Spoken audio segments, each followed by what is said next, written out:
Ya, tadinya ini sawah toh Pak Agus? Tadinya sawah. Sawah. Iya. Tapi sawah produktif enggak? Iya, produktif. Produktif. Ini dialih fungsikan dengan tanaman porang. Iya. Saya nyoba ini karena kemarin kan pernah membuktikan 800 meter aja panen biji katak. Iya. Itu menghasilkan sekitar 30 kilo. 30 kilo kalau dijual hasil per kilonya itu 100.000 per kilo.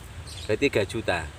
Wow. Kita mantap. ambil harga yang paling rendah. Iya. Kalau dijual 150 itu bisa di kurang tahu kalau itu Mas. Tapi itu kalau misalnya ditanam Pak Agus, Ya, bisa enggak sebenarnya? kalau nggak busuk bisa. Kalau enggak busuk, Kalau nggak bisa. busuk, ya itu kan berarti kan bicara spekulasi Mas. Kalau mau dia kendel ya terserah. Gitu kan. Berarti dia terus dapat pelajaran di situ. Karena biji katak yang dipetik sebelum waktunya durman, sebelum jatuh itu akan busuk, jamur dan busuk. Ya. Wah, ini pengalaman, ini ilmu baru ini. Kalau pengen sinau dewe ya tuku sak-sake bibit. Wong bar kuwi diamati dewe. Nah, ini kalau sama Pak Agus sudah dijelaskan panjang lebar. Ini video permintaan dari teman. Video permintaan dari teman. Benar. Iya.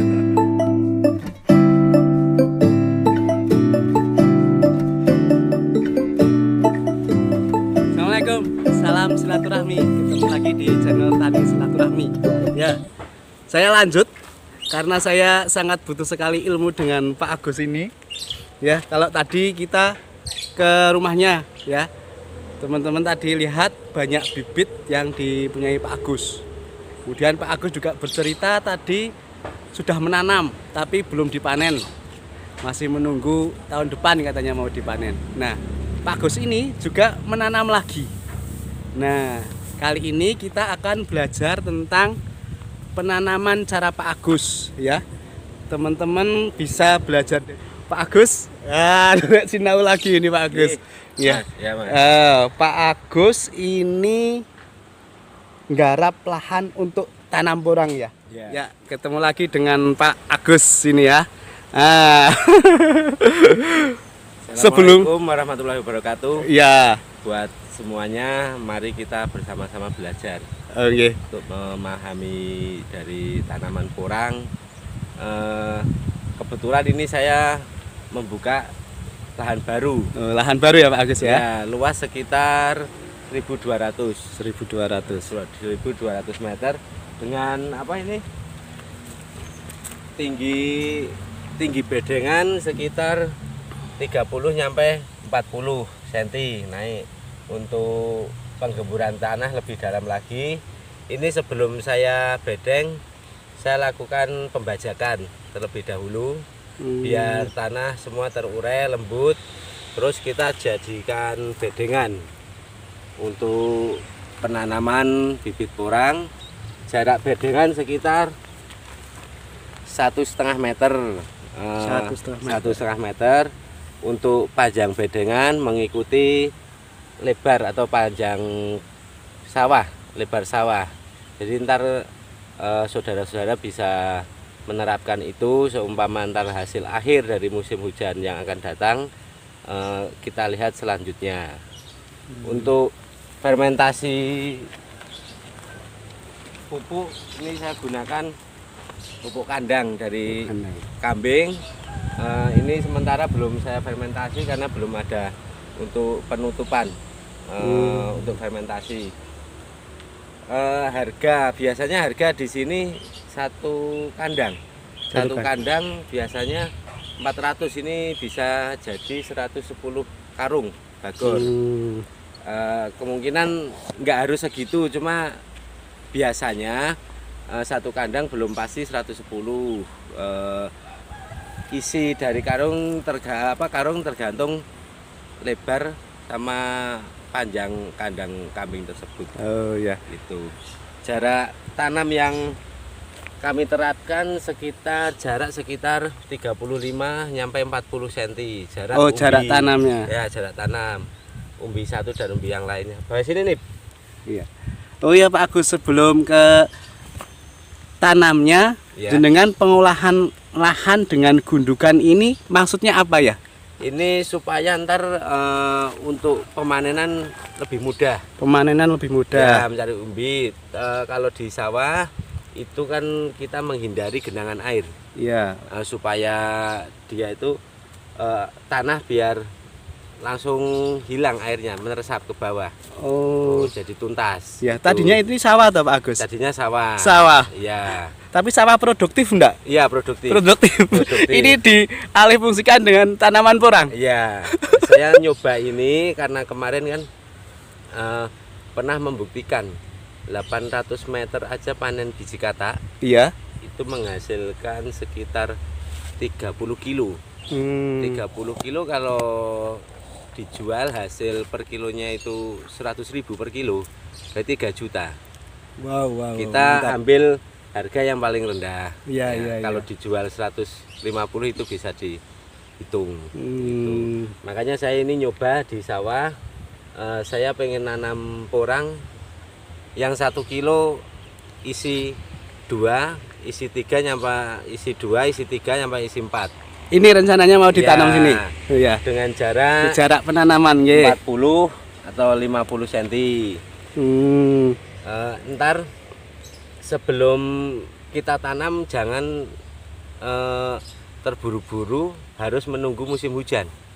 Musim hujan langsung ditanam, jangan 2 bulan atau 3 bulan sebelum hujan dimasukkan ke tanah untuk di lahan yang akan kita tanamin ini. Soalnya kita nggak tahu ini hasil bibit itu dari mana aja, kan perlu adaptasi. Iya, betul, Ya, betul. perlu adaptasi.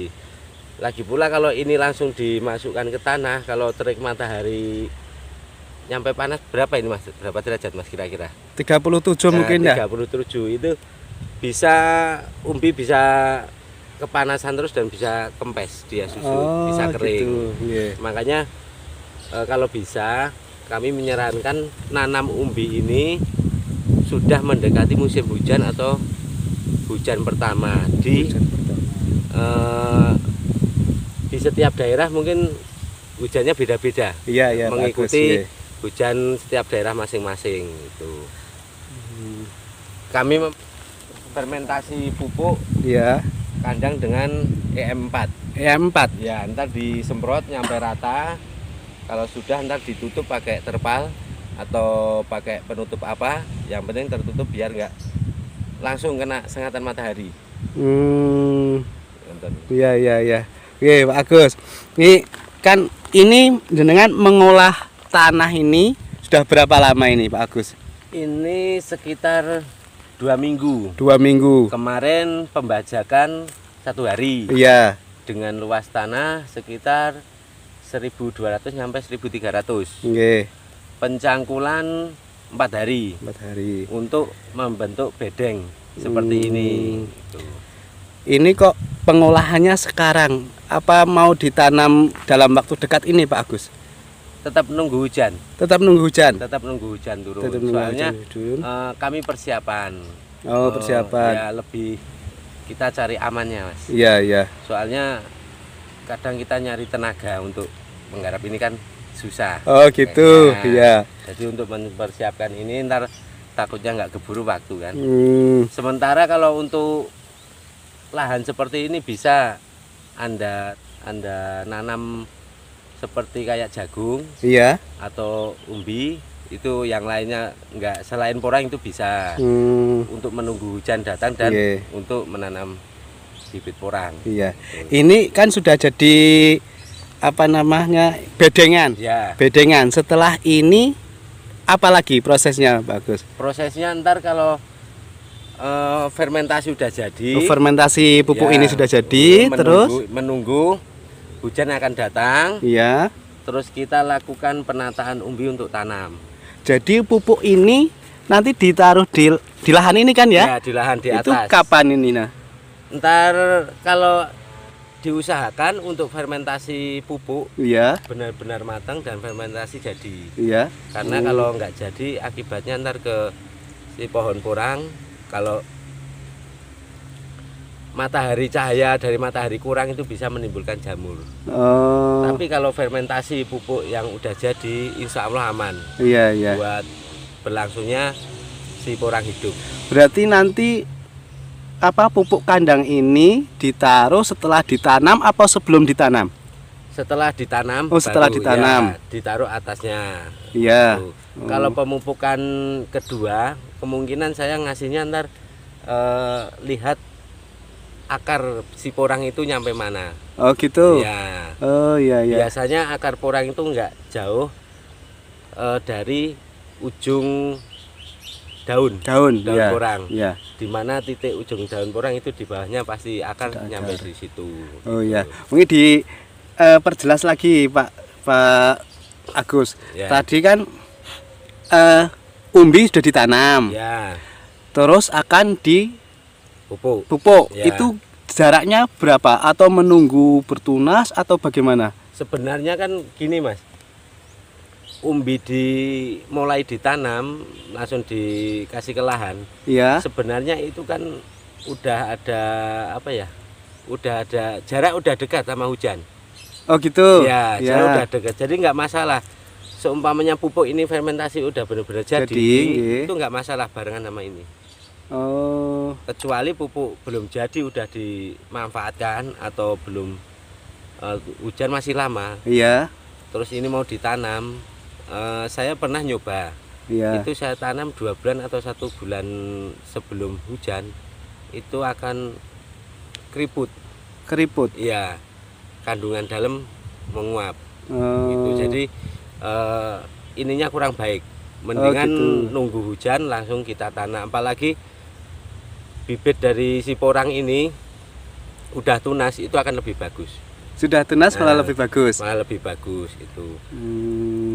Ini nanti setelah gulutan selesai, ini langsung ditanam ya. Ya. Ditanam jaraknya tadi 40 sampai 50 cm. Itu berdasarkan besar umbi bibit atau gimana? Ya, berdasarkan besar kecilnya bibit. Iya, kalau misalnya yang ini kalau umbi bibit porang isi 3 isi 2, ya, isi 4 itu diusahakan jarak paling enggak setengah meter. Setengah meter. Ya, karena ada salah satu yang sudah budidaya, ada yang panen untuk 2 musim. Ya. Jadi jarak segitu udah standar. Tapi kalau untuk diperpanjang lagi 1 meter nggak masalah. Biasanya orang kan asumsi beda-beda untuk menanam, nggak tahu tujuannya seperti apa. Kalau yang kecil seperti ini bisa sekitar 30.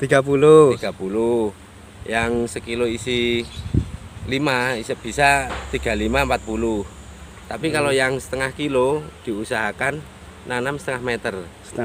Sebenarnya mau jarak dekat nggak masalah, yang jarak dekat nggak masalah untuk nanam ini. Iya. Tapi pertanggungjawaban ntar kita ngasih makanannya harus sesuai. Itu harus sesuai. Makanya saya nggak bisa berani menstandarkan seumpama harus sekian. Karena saya nggak tahu bibit yang selera yang saudara-saudara kita mau ditanam itu jarak mau seperti apa gitu. Kalau menurut selera kan nggak bisa Mas, nggak bisa bicarakan. Tapi kalau menurut standarnya segitu. Tanam nanti jarak 40 atau 50 sesuai besar kecilnya bibit. Setelah itu, nah sekarang penanamannya Pak Agus. Tuh ini nanti kan gulutan ini. Nanamnya sampai bawah atau gimana? Kedalamannya berapa? Kedalamannya untuk nanam tuh paling kalau yang besar segini paling sekitar 10 cm apa 12 cm. Masuk ke dalam tanah. Masuk ke dalam tanah. Soalnya kenapa saya menyarankan begitu, karena ini kan tempat terbuka. Tempat terbuka takut angin besar. Niup ini kadang kalau terlalu dangkal. Itu dia akan rubuh pohonnya. Benar. Kalau nggak rubuh dia patah. Itu yang saya alami seperti itu. Yang kecil juga jangan terlalu dalam, yang besar jangan terlalu dalam. Soalnya kalau terlalu dalam dia untuk tunas tumbuh ke atas itu dorongannya sangat ketekan oleh tanah. Kadang kalau terlalu dalam juga bisa busuk. Iya, iya. Bisa busuk. Mungkin kalau yang kecil-kecil segini mungkin ya 10 cm. 10 cm. Kalau ini 12 setengah, 10 cm juga nggak apa-apa. Oh iya, iya. Kalau di tempat seperti ini pasti ntar daunnya saling bersandaran. Bersandaran. Ya, itu juga mengurangi tiupan angin juga. Jadi nggak bisa untuk menanggulangi resiko yang akan terjadi di pohon porang tersebut. Oh, sip.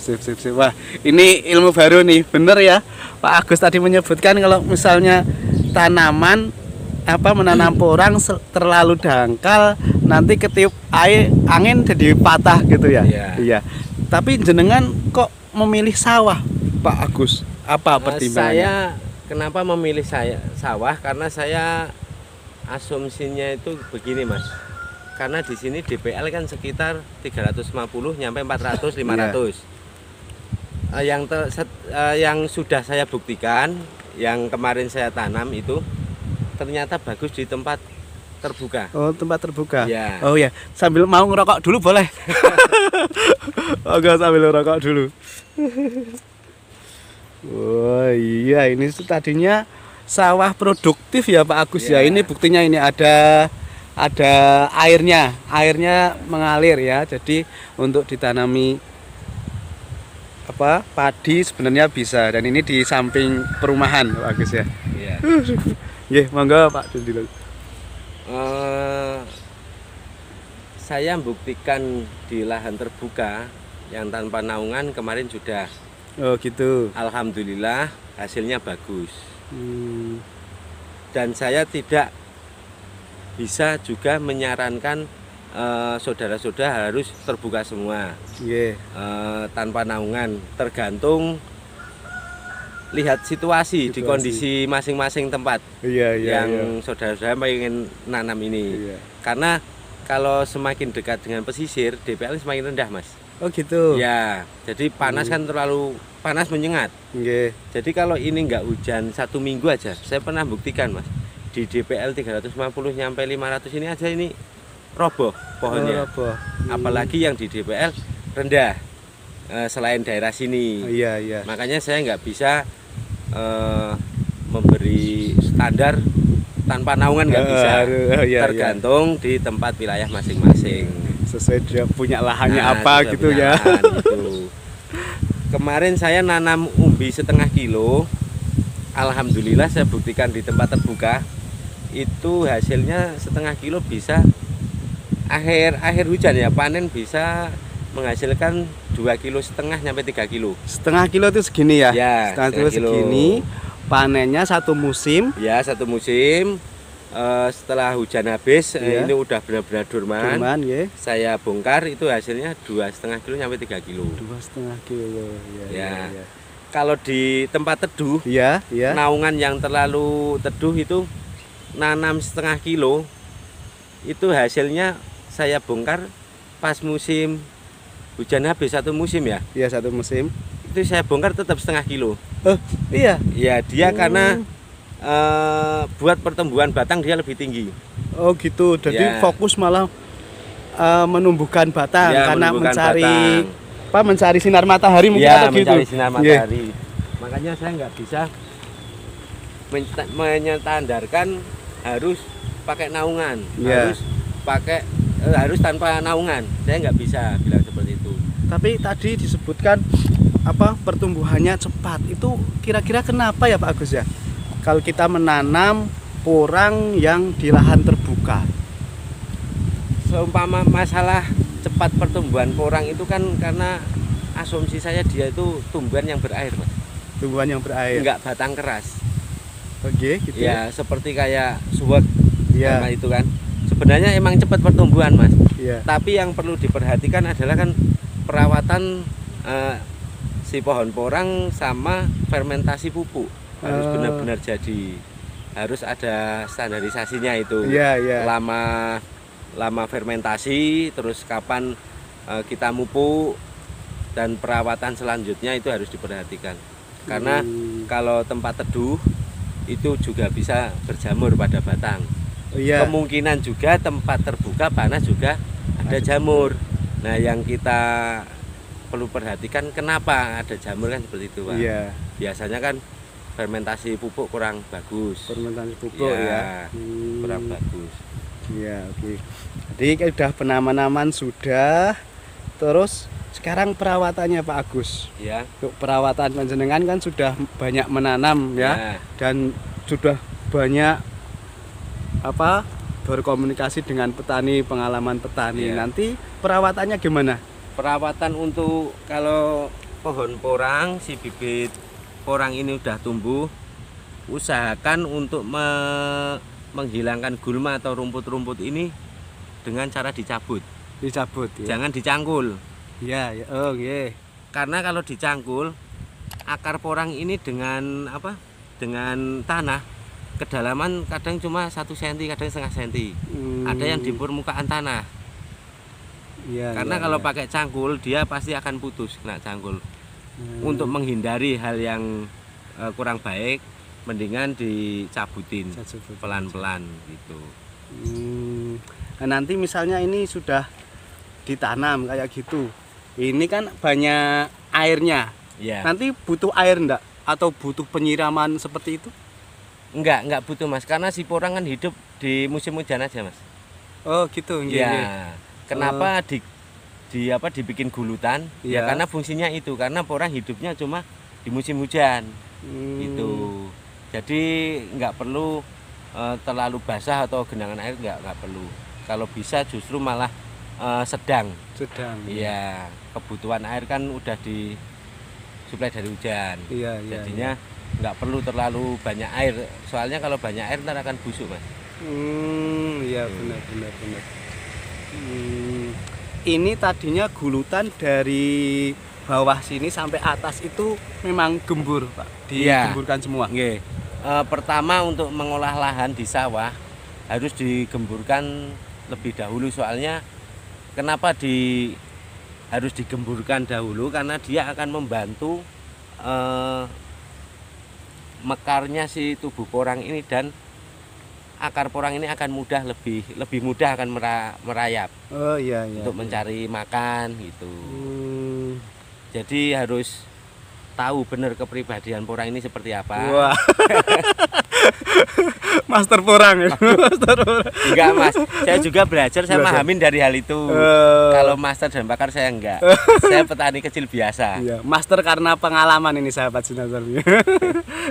Ini tadi kan sudah disiapkan pupuk ya. Iya. Dengan nanti kalau sudah ditanam terus atasnya dikasih pupuk, itu pupuknya nanti ditanam enggak di atas? Enggak. Dibiarkan di atasnya. Ya. Takutnya kalau pupuk ini saya kasih bawah, takutnya itu ada kelembapan Mas. Atau gitu. ada pupuk yang nggak mungkin lah pupuk 100 karung difermentasi jadi semua, kan nggak mungkin. Iya betul. Buat ngantisipasi itu, makanya saya sarankan untuk ngasih pupuk itu di atas dan di bawah. Kalau ada pupuk berapa gumpal atau berapa bagian yang belum jadi, nggak kena fermentasi dari E4, takutnya dia panas. Ini akan bermasalah di umbi gitu Mas. Jenengan ada rencana ini ditutup bedengannya ini ditutup pakai mulsa gitu? Enggak. Saya tergantung, ini mungkin ada penilaian masing-masing ya Mas. Gimana Pak Agus? Ada yang pakai mulsa silahkan. Oh gitu. Tapi saya nggak pakai mulsa.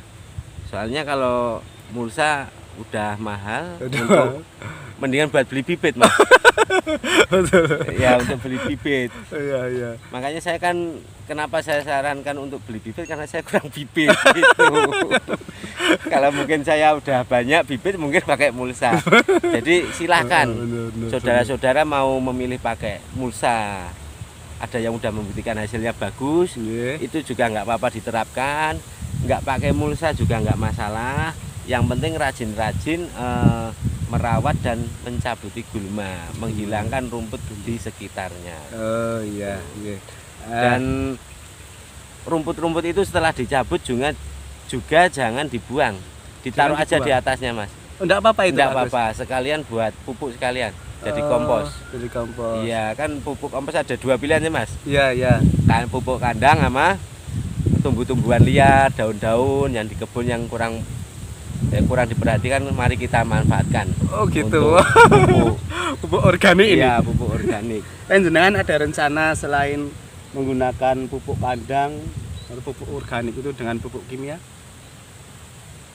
Kayaknya saya nggak mau kalau pakai kimia, Mas. Oh gitu. Ya, soalnya saya kurang apa ya, kurang berminat. Apalagi ini kan umbi yang di dalamnya itu kadar airnya tinggi banyak. Iya, iya. Dia akan mudah masuk kalau pakai kimia, Mas. Oh. Insya Allah saya usahakan pengennya pakai pupuk organik, kompos, entah itu kandang apa dedaunan yang sudah terurai, Iya. ada ranting-ranting pohon yang sudah busuk terurai, itu juga bisa dimanfaatkan. Itu akan membantu penggemburan tanah yang lebih maksimal, yang malah lebih bagus, alami ya, gitu, lebih Pak. alami. Silahkan saudara-saudara semua mencoba, Eksperimen. jangan terlalu terfokus oleh saya itu, Oh, Mas. tapi ini juga ilmu juga, Pak. Iya, ilmu, tapi kan orang beda-beda, Mas. Oke, oke. Monggo, gitu kan, kita kasih piring lebar aja, Mas. Banyak ilmu, Mas. Banyak ilmu. Iya, banyak ilmu dipahami, jangan satu orang aja, Mas. Oh gitu. Kurang ya. sempurna, Mas. Benar, Kurang benar, sempurna. benar. Kurang Iya. bagus. Kalau jenengan nanti pemupukannya berapa kali kira-kira dalam satu Insya musim itu? Allah 2 kali, Mas, dan ntar kan saya juga memantau perkembangannya Oh di gitu. situ, Iya. ya. Dan kalau untuk melihat pertumbuhan umbi siporang sudah hidup, kita tanam di tanah. Kalau pengen melihat pertumbuhan porang besar dan kecilnya, kita lihat dari biji katak. Biji katak. Ya, kalau biji katak semakin besar, Iya. umbi bawah semakin besar. Tapi kalau biji katak belum ada tanda-tanda untuk itu umbi kempes, Mas. Oh gitu. Iya, kempes, ntar ada bakal umbi baru lagi. Makanya umbi baru itu kita mantau udah besar atau belumnya, kita mantau dari katak. Oh. Biji katak semakin besar, umbi bawah semakin besar. Kalau belum ada berarti umbi belum ada gitu. Oh, cara melihat perkembangan umbi dari kataknya gitu ya, Pak, dari katak. Hmm. Itu sangat mudah sekali. Iya. Kalau yang belum paham mengenai porang, saya juga lagi belajar, Mas. Iya, iya, iya. Kalau nemu di hutan di Iya. mana, ciri khas porang itu di setiap pinggir daun, Pinggir daun. tepi daun pasti ada garis merah. Oh, garis Ya, merahnya. itu pasti, mau porang hitam apa porang hijau pohonnya, itu pasti ada garis merah. Kalau Meskipun itu belum tumbuh katak. belum tumbuh katak. Nah, setelah garis di tepi daun itu hilang, berarti kan tanda kita untuk mengetahui porang kan udah nggak ada. Iya. Ntar muncul lagi katak, ya itu kan jelas. Jadi Oh, petunjuknya itu nggak hilang. Mm-mm. Alhamdulillahnya gitu, Mas. Alhamdulillahnya. Soalnya banyak tanaman yang mirip dengan porang ya. Ya. Dan juga hati-hati kalau mau beli porang, saya sarankan, bukan berarti di sini saya mempromosikan bibit harus beli tempat saya, enggak. Tapi tidak apa-apa. Enggak apa-apa. Yang lain banyak, Mas. Yang lain banyak menjual iya. bibit ya, Mas. Iya. Tapi yang perlu diperhatikan kualitasnya dan bibit benar-benar tua dan dorman. Wah, ini yang yang bicara perlu ini diperhatikan. penjual bibit ini sahabat tani silaturahmi ya. Jadi bisa dipercaya ini. Ya. Gimana? Diusahakan kalau beli bibit katak maupun umbi, diusahakan jangan bulan 3 atau 4. Itu menurut menurut daerah masing-masing loh, Mas. Nggih, nggih. Kalau daerah Magelang seperti itu, jangan beli bibit di bulan-bulan 3, Betul. bulan 4, bulan 5 jangan. Kenapa itu Pak Agus? Itu karena umbi masih muda, biji Umbi katak juga yang petikan banyak. Oh, petikan itu maksudnya gimana? Petikan itu biji katak udah Masih nempel di masih pohonnya. nempel di pohon, diambil secara paksa dipetik. Harusnya Harusnya nunggu durman nunggu durman. dan biji kataknya itu lepas sendiri dari pohon. Oh, gitu ya. Tapi itu kalau misalnya ditanam Pak Agus, Ya, bisa enggak sebenarnya? kalau nggak busuk bisa. Kalau nggak busuk Kalau bisa. nggak busuk, ya itu kan berarti kan bicara spekulasi, Mas. Kalau mau dia kendel ya terserah, Terserah. gitu kan. Berarti Iya. dia terus dapat pelajaran tadi di situ. Karena biji katak yang dipetik sebelum waktunya durman, sebelum jatuh, itu akan busuk, jamur dan busuk. Ya. Wah, ini pengalaman, ini ilmu baru ini. Kalau pengen sinau dhewe ya tuku sak-sake bibit. Wong bar kuwi diamati dhewe. Nah, ini kalau sama Pak Agus sudah dijelaskan panjang lebar.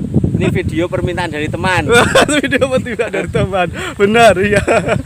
Kemudian ini Pak Agus, pemupukan yang kedua itu sebaiknya kapan, Pak Agus? Kalau pemupukan kedua itu kita bisa ngelihat ya Mas ya. Sekiranya itu pupuk udah terurai, agak kurang apa ya, warna udah berubah. Nah, gitu. Biasanya kan saudara-saudara udah tahu lah Mas. Iya, iya. Pemupukan kedua itu nyampe bulan pemupukan pertama nyampe berapa minggu, berapa bulan, itu biasanya sudah pada tahu. Kalau saya pemula masih belum tahu Pak Agus. Paling kalau pemupukan kedua itu saya lakukan di bulan 2, bulan 1, bulan 2 ya Mas. Jarak berapa bulan dari pemupukan pertama Pak Agus kira-kira Pak Agus? Bulan 9 atau bulan 10 kita nanam, ya kan? Ya. 9, 10, 11, 12, 1. Berarti 5 bulan atau 4 bulan itu udah mulai pemupukan. Bulan kedua. Ya, soalnya kalau di daerah Jawa Tengah itu biasanya hujannya itu yang lebat ya Mas, intensitas hujan deras itu biasanya bulan 1, bulan 2. Januari, Februari ya. Ya, di situ itu kan kesempatan si porang ini butuh makanan yang banyak dan air yang banyak, penyerapan di situ. Iya. Istimewa Pak Agus.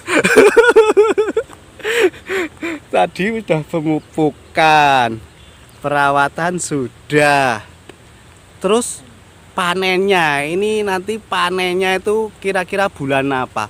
Kalau di tempat teduh sama di sawah itu sama tidak panennya? Kemungkinan kalau di sawah itu dia durmannya akan lebih awal.